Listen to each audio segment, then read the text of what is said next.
ఇలా భారతదేశంలో ఎక్కడ లేని విధంగా కేసీఆర్ గారు దళిత బంధు అని ఓ పథకంని లాంచ్ చేయడం జరిగింది.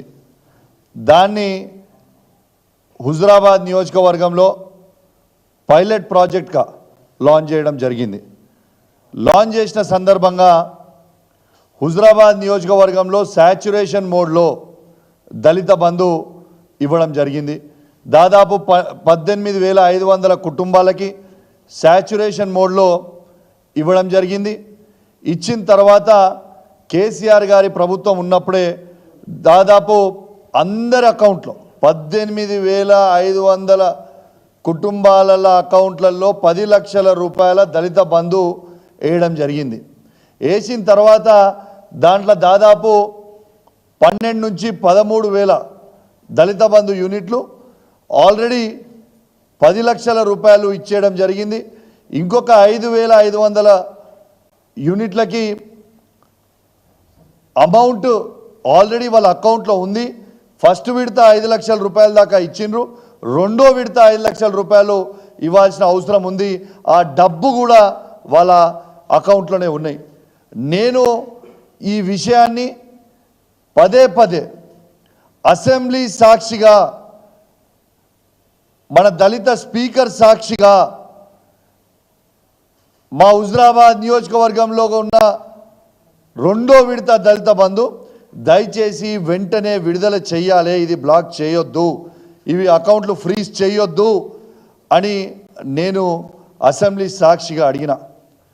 వీళ్ళు విడుదల చేస్తారేమో అని వేచి చూసిన ఓపికగా సంవత్సరం వరకు టైం ఇవ్వాలని దాదాపు సంవత్సరం వరకే వెయిట్ చేసిన, నవంబర్ 9 వరకు వెయిట్ చేస్తే వీళ్ళు విడుదల చేయలే.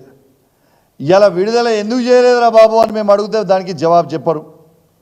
ఇలా ఒక్కటే మీరు ఆలోచన చేయండి.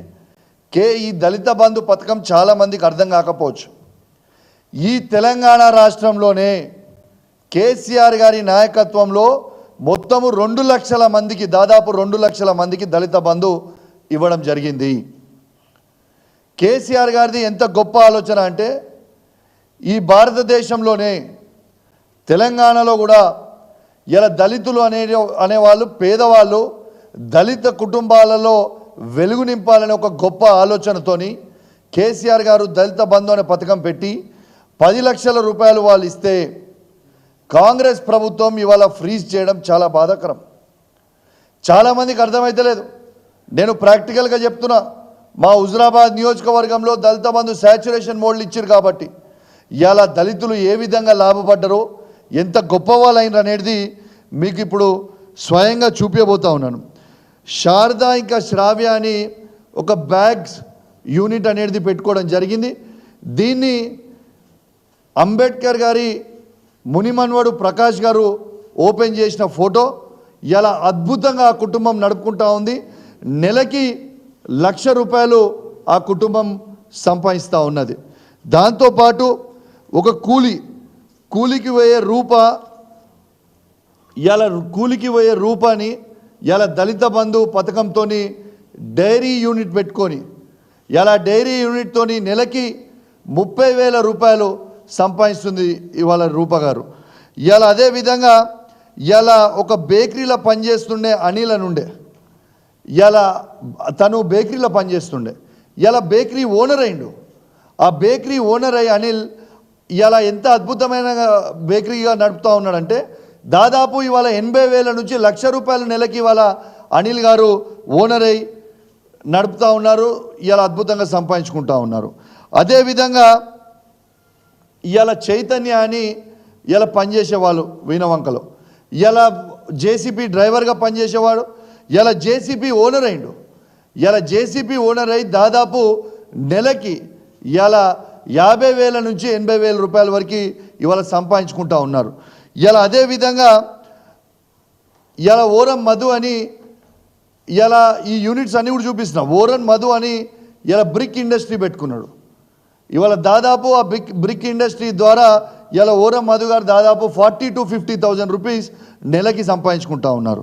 ఇలా అదేవిధంగా ఇలా అజయ్ గారు డ్రైవర్ ఉండే, ఇలా కార్ ఓనర్ అయిపోయాడు. ఇలా డ్రైవర్ నుంచి కార్ ఓనర్ అయ్యి ఇలా దాదాపు నెలకి తను కూడా సంపాదించుకునే దాదాపు 50 నుంచి 60 వేల రూపాయలు. ఇలా అదేవిధంగా సంతోష్ అని కూలీ, ఇలా సంతోష్ అనే కూలీ కూడా పనిచేస్తూ ఉన్నారు. ఆయన కూలీగా పనిచేస్తూ ఉండే ఇలా పేపర్ ప్లేట్స్ తయారు చేసే ఇండస్ట్రీ, స్మాల్ స్కేల్ ఇండస్ట్రీ పెట్టుకోవడం జరిగింది. ఇవాళ నెలకి ఇలా తను ఓనర్ అయ్యి ఇలా తను నెలకి ఇలా 50,000 నుంచి 60,000 రూపాయలు సంపాదిస్తూ ఉన్నాడు. ఇది ఈజ్ నాట్ ద ఫ్యాక్ట్. ఇలా మార్పు కావాలంటే మార్పు అంటే ఇది కదా. కేసీఆర్ గారు ఆలోచన చేసింది ఎంత గొప్పగా ఆలోచన చేసిండండి. ఇలా దళిత కుటుంబాల జీవితాలు మారవాలనే ఓ గొప్ప ఆలోచనతోని ఇవాళ మార్పు అంటే ఇది కదా. ఇలా దళిత జీవితాల వెలుగు నింపింది మార్పు అంటే ఇది కదా. ఇలా మార్పుని ఎందుకు మీరు ఓర్వలేకపోతున్నారు రేవంత్ రెడ్డి గారని నేను అడుగుతా ఉన్నాను.